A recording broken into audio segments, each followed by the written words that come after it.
The patrol car moved slowly. Officer Davies was at the wheel. Officer Miller scanned the quiet streets. It was a Tuesday night, deep into the early morning hours. The town of Oak Haven was asleep. Few calls came in this late. Their shift was routine, almost predictable. They expected nothing unusual. Suddenly, the sky changed. A cluster of lights appeared. They were not stars or airplanes. These lights pulsed with an unnatural rhythm. Their brilliance was intense, cutting through the inky blackness above. They moved with impossible speed, then stopped, hovering silently.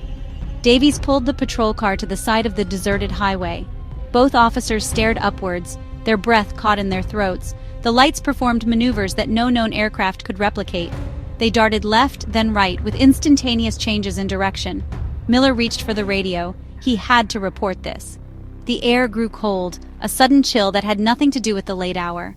The lights seemed to be aware of them, almost observing them. Officer Miller keyed the microphone. "Dispatch, this is Unit 3. We have a visual on unidentified aerial phenomena." His voice was steady, but laced with an undercurrent of shock. He attempted to describe their location, the strange lights, their bizarre movements. The radio crackled. Dispatch acknowledged the call, their tone initially routine.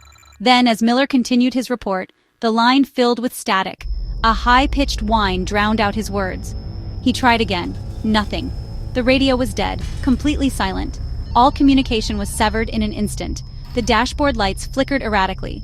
Davies checked his own handheld radio. It too was useless, emitting only a faint hiss. They were cut off, isolated. The strange lights in the sky continued their silent dance. Panic began to set in. This was more than just a sighting now. This was an event. Nearly 2 hours later, another patrol unit found Unit 3. Officers Davies and Miller were inside, dazed and disoriented. The investigation began almost immediately. The patrol car, Unit 3, became a key piece of potential evidence. Its systems were scrutinized. The most critical component was the dashcam. It should have recorded everything, but the footage was gone. The recording stopped abruptly at the exact moment Officer Miller reported the radio failure. The subsequent 2 hours were a blank. The digital clock on the patrol car's dashboard was off. It was slow by almost exactly 2 hours.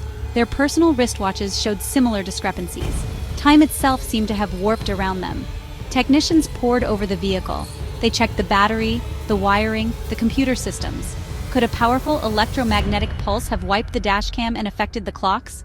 Perhaps, but what could generate such a pulse in rural Oak Haven? The car offered no easy answers, only more unsettling clues. The evidence that should have existed was conspicuously absent. The silence of the missing data spoke volumes.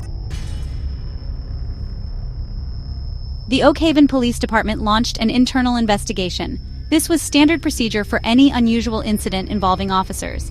However, this investigation quickly became anything but standard. The lead investigators were experienced, pragmatic individuals.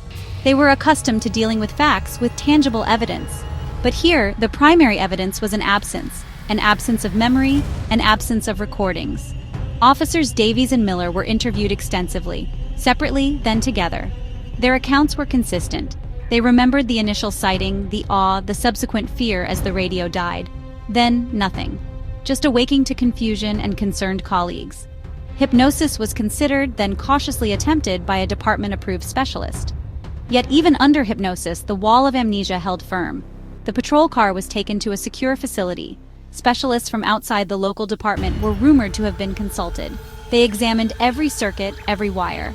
The official line was that a severe, localized electrical malfunction was being investigated. Ultimately, the internal investigation concluded. No definitive public explanation was ever offered. Skeptics suggested a cascading technical failure. Perhaps a rare atmospheric condition caused the light display. This could have generated an electromagnetic pulse. The pulse might have fried the radio and stopped the clocks. The officer's dazed state could be due to psychological stress. But this theory felt insufficient. The precision of the effects raised doubts.